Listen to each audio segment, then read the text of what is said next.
এখনো যুদ্ধই একমাত্র পথ মনে করছেন ডোনাল্ড ট্রাম্প। ব্রিটিশ হাই কমিশনারের সঙ্গে বৈঠকে রাজনৈতিক পরিস্থিতি নিয়ে আলোচনা করলেন মির্জা ফখরুল। গণ অধিকার পরিষদকে 10টি আসনের প্রস্তাব দিয়েছিল আওয়ামী লীগ, মন্তব্য করেছেন ফারুক হাসান। দুই উপদেষ্টার গাড়িবহর আটকে ছাত্র দলের বিক্ষোভ, এক নেতাকে শোকজ। বিএনপি থেকে মনোনয়ন পেতে হলে লাগবে 3টি গুরুত্বপূর্ণ যোগ্যতা। এতক্ষণ শুনছিলেন সংবাদ শিরোনাম, এবারে বিস্তারিত। কখনো কখনো দেশগুলোকে যুদ্ধ করেই সমস্যার সমাধান করতে হয় বলে মন্তব্য করেছেন মার্কিন প্রেসিডেন্ট ডোনাল্ড ট্রাম্প। ইরান ও ইসরায়েলের চলমান উত্তেজনার পরিপ্রেক্ষিতে এমন মন্তব্য করেন তিনি। খবর বিবিসির। প্রেসিডেন্ট ট্রাম্প বলেন তিনি আশা করেন ইসরায়েল ও ইরান একসময় একটি সমঝোতায় পৌঁছাবে, তবে কখনো কখনো দেশগুলোর মধ্যে আগে যুদ্ধ বাধেই এবং যুদ্ধ করেই সমস্যার সমাধান করতে হয়। জি7 সম্মেলনে যোগ দিতে কানাডার উদ্দেশ্যে রওনা হওয়ার আগে সাংবাদিকদের সঙ্গে কথা বলার সময় ট্রাম্প জানান যুক্তরাষ্ট্র ইসরায়েলের পাশে আছে এবং থাকবে। তবে তিনি ইসরায়েলকে ইরানের ওপর হামলা বন্ধ করতে বলেছেন কিনা তা স্পষ্ট করেননি।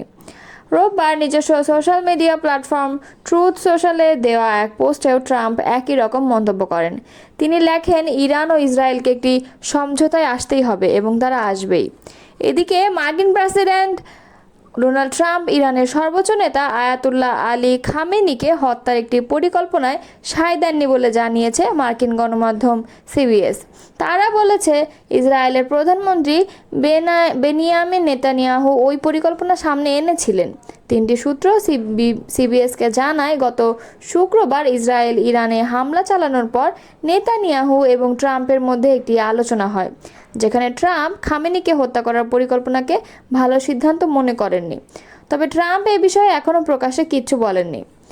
একই বিষয়ে ফক্স নিউজকে দেওয়া এক সাক্ষাৎকারে নেতানিয়াহু রয়টার্সের প্রতিবেদনটি সরাসরি স্বীকারই করেননি, যেখানে বলা হয়েছিল ট্রাম্প খামেনিকে হত্যা পরিকল্পনায় ভেটো দিয়েছিলেন।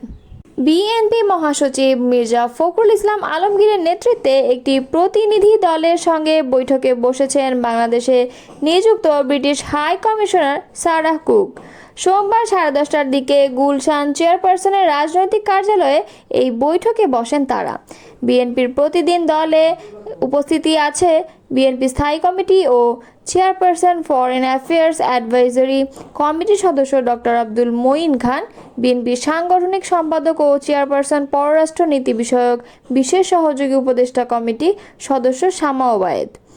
বিএনপির মিডিয়া সেলের অন্যতম সদস্য সাইরুল কবির খান জানান, বিএনপির মহাসচিবের সঙ্গে সাক্ষাৎ করতে এসেছেন ঢাকাস্থ বাংলাদেশে নিযুক্ত British high commissioner Sarah cook.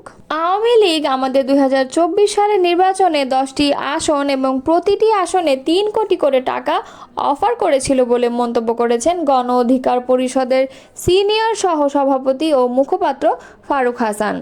রোববার বিকেলে ঠাকুরগাঁওয়ে হবিপুরের মুন্নাটলি বাজারে 15 লাখ টাকা ব্যয়ে একটি মসজিদ উদ্বোধনকালে এই কথা বলেন তিনি। ফারুক হাসান আরও বলেন, বিগত 40 বছর ধরে ঠাকুরগাঁও 2 আসনে দৃশ্যমান উন্নয়ন হয়নি। 100 টাকা বরাদ্দ হলে 90 টাকা মেরে খেত নেতারা। আমার নির্বাচনী এলাকার প্রত্যেকটি ইউনিয়নে 50টি টিউবওয়েল ও 50টি অজুখানা স্থাপনের কাজ এরই মধ্যে শুরু করেছি। তিনি বলেন, আমি নির্বাচিত হলে 5 বছরের মধ্যে একটিও কাঁচা রাস্তা থাকবে না। আমি যা বলি তা করি। আমাদের ঠাকুরগাঁওয়ে বলা হতো আরেকটি বগুড়া। উন্নয়ন বৈষম্যের শিকার আমাদের এ জেলা। বিএনপি জামায়াতের রাস্তা বলে এখানে অনেক রাস্তার কাজ করা হয়নি। গণ অধিকার পরিষদের এই নেতা বলেন, আমরা প্রতিহিংসার রাজনীতি করতে চাই না।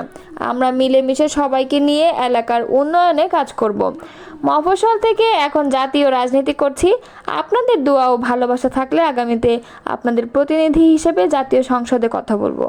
তিনি আরও বলেন, কোনো এলাকার মসজিদে যদি টিউবওয়েল ও অজুখানা না থাকে তাহলে আমাকে জানাবেন। জনগণের কল্যাণে আমাদের সামাজিক ও মানবিক কাজ চলমান থাকবে। এ সময় অন্যদের মধ্যে উপস্থিত ছিলেন গণ অধিকার পরিষদের ঠাকুরগাঁও জেলার সাংগঠনিক সম্পাদক মিজানুর রহমান নীল, ঠাকুরগাঁও জেলা যুব অধিকার পরিষদের সাধারণ সম্পাদক সিরাজুল ইসলাম, জেলা ছাত্র অধিকার পরিষদের সভাপতি হজরত জায়েদ হরিপুর উপজেলার গণ অধিকার পরিষদের সভাপতি মোজাক্কেরুল ইসলাম। সিলেটের জাফলংয়ে অন্তর্বর্তী সরকারের 2 উপদেষ্টার গাড়ি বহর আটকে বিক্ষোভে নেতৃত্ব দেওয়ার ঘটনা পূর্ব জাফলং ইউনিয়ন ছাত্র দলের সভাপতি আজির উদ্দিনকে কারণ দর্শানোর নোটিশ দেওয়া হয়েছে। রোববার রাত 7:45টার দিকে জেলা ছাত্র দলের সাধারণ সম্পাদক দেলোয়ার হোসেন বিষয়টি নিশ্চিত করেছেন। এর আগে সন্ধ্যায় ছাত্র দলের দপ্তর সম্পাদক ও মোহাম্মদ জাহাঙ্গীর আলম সই করা এক চিঠিতে আজিরকে কারণ দর্শাতে বলা হয়। এদিন সকালে জাফলংয়ে বিক্ষোভে নেতৃত্ব দেওয়ার উপজেলা যুবদলের যুগ্ম আহ্বায়ক জাহিদ খানকে সংগঠন থেকে বহিষ্কার করা হয়। আজিরকে পাঠানো নোটিশে বলা হয়, ছাত্রদলের দায়িত্বশীল পদে আসীন থেকে সাংগঠনিক শৃঙ্খলা ভঙ্গের অভিযোগের ভিত্তিতে আপনার বিরুদ্ধে কেন স্থানীয় সাংগঠনিক শাস্তিমূলক ব্যবস্থা গ্রহণ করবে না, এই মর্মে আগামী 48 ঘন্টার মধ্যে ছাত্রদল কেন্দ্রীয় সংসদের সভাপতি ও সাধারণ সম্পাদকের উপস্থিতিতে সংগঠনের কেন্দ্রীয় কার্যালয়ে উপস্থিত হয়ে লিখিত ব্যাখ্যা প্রদানের নির্দেশ দেওয়া হলো। ছাত্রদলের কেন্দ্রীয় কমিটির সভাপতি রাকিবুল ইসলাম রাকিব ও সাধারণ সম্পাদক নাসির উদ্দিন নাসির এ নির্দেশনা দিয়েছেন বলে কারণ দর্শানোর নোটিশে উল্লেখ করা হয়েছে। গত শনিবার সকালে জাফলং এলাকা পরিদর্শনে যান পরিবেশ, বন ও জলবায়ু পরিবর্তন বিষয়ক উপদেষ্টা সৈয়দা রিজওয়ানা হাসান এবং বিদ্যুৎ, জ্বালানি ও খনিজ সম্পদ বিষয়ক উপদেষ্টা মোহাম্মদ ফাউজুল করিম খান। ফেরার পথে গোয়াইনঘাটের বল্লাঘাট এলাকায় তাদের গাড়িবহর আটকে দেন বালু পাথর ব্যবসায়ী ও শ্রমিকেরা। তারা বন্ধ থাকা জাফলং সহ সিলেটের পাথর কোয়ারিগুলো চালুর দাবিতে স্লোগান দেন। বিক্ষোভে নেতৃত্ব দিয়েছিলেন পূর্ব জাফলং ইউনিয়ন ছাত্রদলের সভাপতি আজির উদ্দিন, জ্যেষ্ঠ সভাপতি সুমন শিকদার, জেলা ছাত্রদলের সহ সাধারণ সম্পাদক সোহেল আহমদ এবং যুব দলের যুগ্ম আহ্বায়ক জাহিদ খান। ত্রয়োদশ জাতীয় সংসদ নির্বাচনের জন্য জোরালো প্রস্তুতি নিচ্ছে বিএনপি। 2026 সালের ফেব্রুয়ারির প্রথমার্ধে নির্বাচন হতে পারে, এই লক্ষ্যকে সামনে রেখেই আগাচ্ছে দলটি।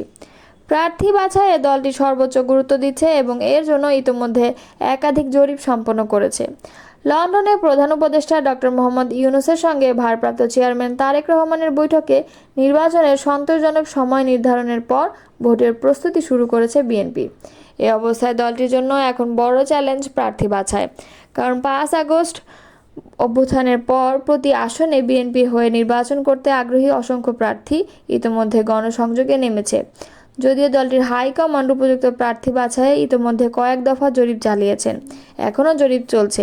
সূত্র বলছে, মনোনয়নের ক্ষেত্রে 2001, 2008 এবং 2018 সালের নির্বাচনে অংশ নেওয়া প্রার্থীদের বর্তমান অবস্থাও পর্যালোচনা করা হবে। যাকে মনোনয়ন দিলে সাধারণ ভোটাররা খুশি হবে, এমন প্রার্থীর হাতেই নির্বাচনী টিকিট দেবে বিএনপি। তবে এক্ষেত্রে মৌলিক নীতি অনুসরণ করা হবে। এজন্য প্রার্থী মনোনয়ন দেওয়ার ক্ষেত্রে নীতি হিসেবে 3টি যোগ্যতাকে অন্যতম মানদণ্ড হিসেবে সেট করা হয়েছে।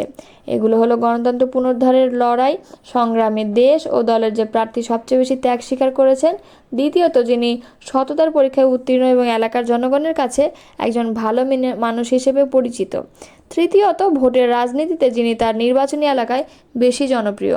দলটির দায়িত্বশীল একাধিক সূত্র যুগান্তরকে এমন মানদণ্ডের কথা নিশ্চিত করেছে। সূত্র মতে, মনোনয়ন দেওয়ার ক্ষেত্রে তরুণ প্রার্থীরা অগ্রাধিকার পেতে পারে। আবার দলের বৃহত্তর স্বার্থের কথা বিবেচনা করে নবীন প্রবীণের চমৎকার সমন্বয় ঘটিয়ে প্রার্থী তালিকা চূড়ান্ত করা হবে, এমনটাই জানিয়েছেন। অবশ্য নির্বাচন কমিশনের তফসিল ঘোষণার পর থেকেই নির্বাচন কেন্দ্রিক সব কার্যক্রম আনুষ্ঠানিকভাবে শুরু হবে। তফসিল ঘোষণার পর দলীয়ভাবে মনোনয়নপত্র বিক্রি ও জমা দেওয়ার কার্যক্রম শুরু হবে। সম্ভাব্য প্রার্থীদের সাক্ষাৎকারের পর একক প্রার্থী চূড়ান্ত করবে বিএনপির পার্লামেন্টারি বোর্ড।